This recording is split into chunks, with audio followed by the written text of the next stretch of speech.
ഈ കോൺഗ്രസിനകത്ത് KPCC president സ്ഥാനം മാറിയിട്ടും അതിങ്ങനെ ഒരു ശാന്തമാവുന്നില്ലല്ലോ വിഷയങ്ങൾ.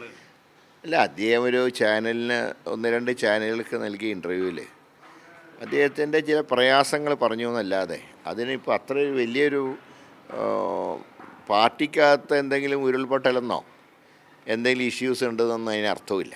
സ്വാഭാവികമായിട്ടും ഒരു വ്യക്തി ഒരു സ്ഥാനം ഒഴിയുമ്പോൾ അദ്ദേഹത്തിൻ്റെ പ്രവർത്തനങ്ങളെക്കുറിച്ചൊന്നും അയവർക്കുമല്ലോ. ആ രീതിയിൽ അദ്ദേഹത്തിനുണ്ടായ ചില പ്രയാസങ്ങൾ സൂചിപ്പിച്ചു. അപ്പോൾ ഞങ്ങളൊക്കെ അന്ന് അദ്ദേഹം തുടരണം എന്ന് ഹൈക്കമാൻഡിനോട് ആവശ്യപ്പെട്ടിരുന്നു. പക്ഷേ ഹൈക്കമാൻഡ് തീരുമാനമെടുത്തു. ആ തീരുമാനം ഞങ്ങളൊക്കെ അംഗീകരിച്ചു. അത് ശിരസാ വഹിച്ചുകൊണ്ട് തന്നെ അദ്ദേഹം സ്ഥാനം മാന്യമായ രീതിയിൽ അദ്ദേഹം സ്ഥാനം ഒഴിയുകയും പുതിയതായി ഹൈക്കമാൻഡ് നിയോഗിച്ച സണ്ണി ജോസഫിന് അതിൻ്റെ ബാറ്റൺ കൈമാറുകയും ചെയ്തു.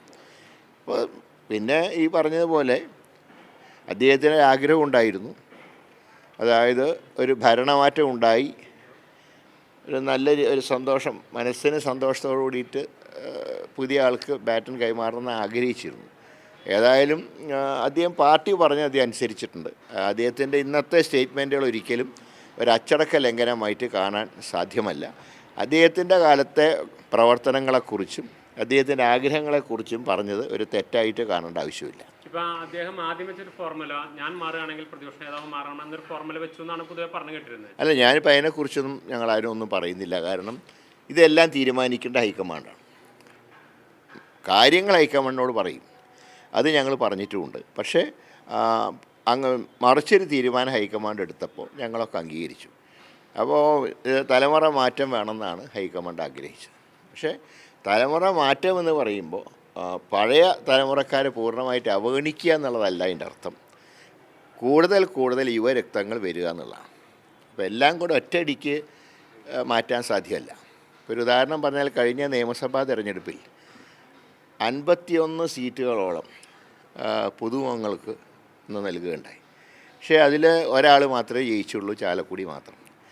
എന്ന് വിചാരിച്ച് ചെറുപ്പക്കാർക്ക് കൊടുക്കരുത് എന്നാരും പറയില്ല, കൊടുക്കണം.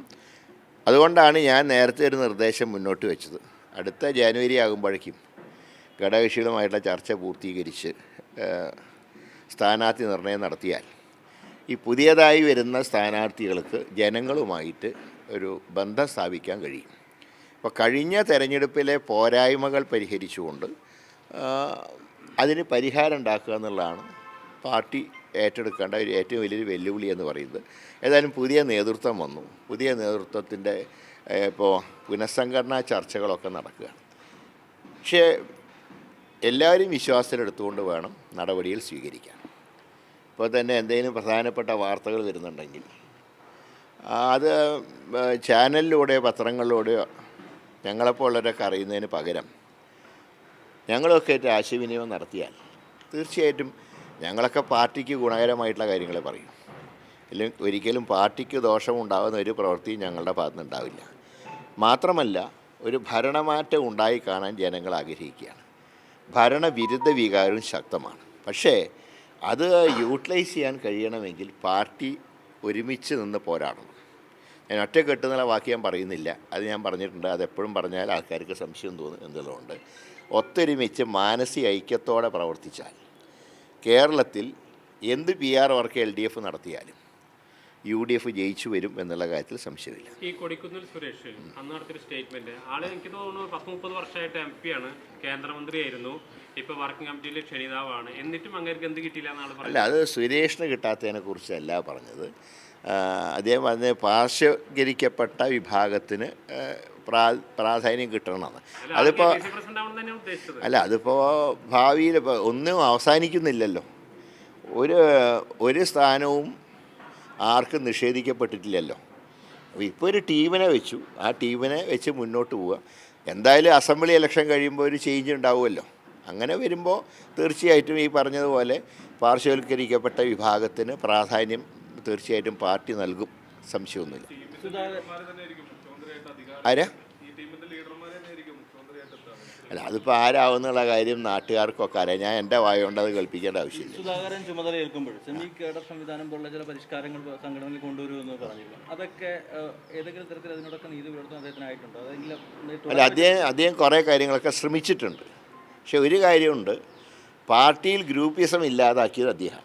ഇപ്പോൾ സുധാകരൻ്റെ ഏറ്റവും വലിയ കോൺട്രിബ്യൂഷൻ എന്താണെന്ന് ചോദിച്ചാൽ UDFൻ്റെ ഇപ്പോൾ ബൈ ഇലക്ഷൻ നടന്ന നിയോജകമണ്ഡലങ്ങളിൽ UDF നിലനിർത്തിയെന്ന് മാത്രമല്ല, കഴിഞ്ഞ പൊതു തിരഞ്ഞെടുപ്പിലുണ്ടായതിനേക്കാൾ ഇരട്ടി ഭൂരിപക്ഷത്തോടെ, അതിൻ്റെ 3 ഇരട്ടി ഭൂരിപക്ഷത്തോടെ തന്നെ ആ സീറ്റുകൾ നിലനിർത്താൻ കഴിഞ്ഞു. ചേലക്കര പോലെ കഴിഞ്ഞ 96 മുതൽ LDFൻ്റെ കൈവശം ഉണ്ടായിരുന്ന സീറ്റുകളുടെ മെജോറിറ്റി കുറയ്ക്കാനും കഴിഞ്ഞിട്ടുണ്ട്. അപ്പോൾ അദ്ദേഹത്തിൻ്റെ പ്രവർത്തനങ്ങൾ തികച്ചും സംതൃപ്തി നൽകുന്നതാണ്. ഇപ്പോൾ കഴിഞ്ഞ ലോക്സഭാ തെരഞ്ഞെടുപ്പിൽ UDFൻ്റെ ഒരു അസസ്മെൻറ്റ് 12 മുതൽ 15 വരെ സീറ്റുകൾ ജയിക്കുന്നതായിരുന്നു. അതിൽ 18ഓളം സീറ്റുകളിൽ വിജയിക്കാൻ കഴിഞ്ഞത് അദ്ദേഹത്തിൻ്റെ കൂടെ നേതൃത്വമാണ്. കൂട്ടായ നേതൃത്വമാണെങ്കിൽ അദ്ദേഹത്തിൻ്റെ കൂടെ സംഭാവനയുണ്ട്. അതുകൊണ്ട് തന്നെ തീർച്ചയായിട്ടും അദ്ദേഹത്തിന് അഭിമാനത്തോടുകൂടെ തന്നെയാണ് അദ്ദേഹം സ്ഥാനം ഒഴിഞ്ഞിട്ടുള്ളത്. പിന്നെ സ്വാഭാവികമായിട്ടും കാര്യങ്ങളെക്കുറിച്ച് ഒരു അയവറക്കൽ നടത്തുമ്പോൾ ചില കാര്യങ്ങൾ പറഞ്ഞു, അതിനൊന്നും പാർട്ടിയിലെ പടലപ്പണക്കായിട്ട് ആരും കാണണ്ട. ശശി തരൂരിനെ AICC അച്ചടക്ക ഒരു മുന്നറിയിപ്പ് നൽകേണ്ട വന്നു. അത് മറ്റേ മുന്നറിയിപ്പ് നൽകി എന്നാണ് ഞാൻ മനസ്സിലാക്കുന്നത്. നല്ല കാര്യമാണ്. കാരണം 71-ലെ യുദ്ധം ഒരിക്കലും പെട്ടെന്ന് അവസാനിപ്പിച്ചതല്ല. യുദ്ധത്തിന് ഒരു വിജയം കണ്ടിട്ട് ഇന്ദിരാഗാന്ധി യുദ്ധം അവസാനിപ്പിച്ചിട്ടുള്ളൂ. അതിന് പകരം പെട്ടെന്നൊരു വെടിനിർത്തലുണ്ടായതിൻ്റെ കാരണം എന്താണ് എന്ന് പ്രധാനമന്ത്രി ജനത്തിനെ ബോധ്യപ്പെടുത്തേണ്ട ആവശ്യമുണ്ട്. ഇന്ത്യൻ പട്ടാളം വളരെ ആത്മാർത്ഥത്തോടുകൂടെ രാജ്യത്തിൻ്റെ വിജയത്തിനു വേണ്ടി ശക്തമായി പോരാടി. ആ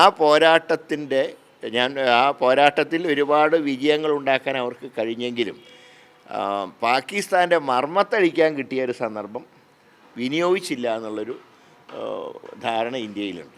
അത് പട്ടാളത്തിൻ്റെ കുറ്റമല്ല, അവർക്ക് ഡയറക്ഷൻ കൊടുത്താണല്ലോ അവർ വെടിനിർത്തൽ പ്രഖ്യാപിച്ചത്.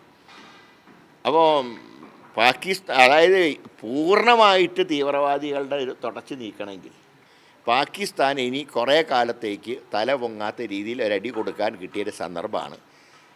പക്ഷേ അത് പെട്ടെന്നുള്ള വെടിനിർത്തലും ട്രംപിൻ്റെ അവകാശവാദവും അതിനെക്കുറിച്ച് ഒരുപാട് സംശയങ്ങൾ സമൂഹത്തിലുണ്ട്. അപ്പോൾ അതുകൊണ്ട് തീർച്ചയായിട്ടും 71-ലെ സാഹചര്യം ഉണ്ടായിരുന്നു തവണ. അല്ലാതെ 71-ലെ സാഹചര്യം അല്ല 2025-ലുണ്ടായത് എന്ന് പറയുന്നതിൽ അർത്ഥമില്ല. അതേ സാഹചര്യം തന്നെയാണ്. അന്നും ഇന്നും ഇന്ത്യൻ പട്ടാളമാണ് നമ്മുടെ രാജ്യത്തിൻ്റെ അഭിമാനം.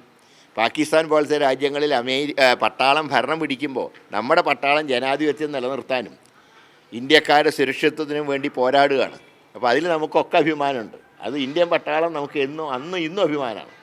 അപ്പോൾ അത് പൂർണ്ണമായും പ്രയോജനപ്പെടുത്താൻ മോഡി സർക്കാർ തയ്യാറായില്ല എന്നുള്ളൊരു ആക്ഷേപം മൊത്തത്തിൽ എല്ലാവർക്കും ഉണ്ട്.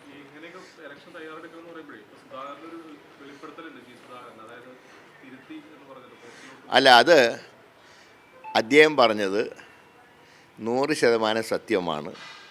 അത് ഇത്തവണ ആ തെരഞ്ഞെടുപ്പിൽ മാത്രമല്ല, കഴിഞ്ഞ നിയമസഭാ തെരഞ്ഞെടുപ്പിലും ഇത് തന്നെയാണ് ഉണ്ടായത്. കോവിഡിൻ്റെ പേരിൽ അന്ന് സീനിയർ സിറ്റിസൺസിൻ്റെ വീട്ടിൽ പോയി വോട്ട് രേഖപ്പെടുത്തിയപ്പോഴും ഈ തകരാറുണ്ടായിരുന്നു. അന്ന് ഞങ്ങൾ ചൂണ്ടിക്കാണിച്ചതാണ്. ആളുകൾ വോട്ടിടുമ്പോൾ അത് ബോക്സ് സീൽ ചെയ്തിരുന്നില്ല. ഈ ചുരണ്ടൽ തന്നെ അന്നുണ്ടായി, കഴിഞ്ഞ അസംബ്ലിയിലും ഉണ്ടായി. ചെറിയ ഭൂരിപക്ഷത്തിനൊക്കെ LDF ജയിച്ച സീറ്റുകളിൽ ഈ സുധാകരൻ പറഞ്ഞ അതേ കാരണം തന്നെയാണ്. ഞാൻ പറയുന്നത് അതിനങ്ങ് അവഗണിക്കാൻ സാധ്യമല്ല. ഈ പ്രക്രിയ ഇപ്പോഴും ഉണ്ട്. ഇപ്പോൾ കഴിഞ്ഞ ലോക്സഭയിലുണ്ടായിരുന്നല്ലോ ധർമ്മടം നിയോജകമണ്ഡലത്തിൽ. സുധാകരൻ പറഞ്ഞ് വളരെ ഗൗരവത്തിൽ സമൂഹം ചർച്ച ചെയ്യേണ്ട കാര്യമാണ്. ജനഹിതത്തിന് കള്ളവോട്ടിലൂടെ അട്ടിമറിക്കുന്ന സമ്പ്രദായം നമ്മുടെ നാടിനും ജനാധിപത്യത്തിനും ആപത്താണ്. അതുകൊണ്ട് ശക്തമായ നടപടി ഇലക്ഷൻ കമ്മീഷൻ്റെ ഭാഗത്തുണ്ടാവുമെന്നാണ് ഞങ്ങൾ പ്രതീക്ഷിക്കുന്നത്.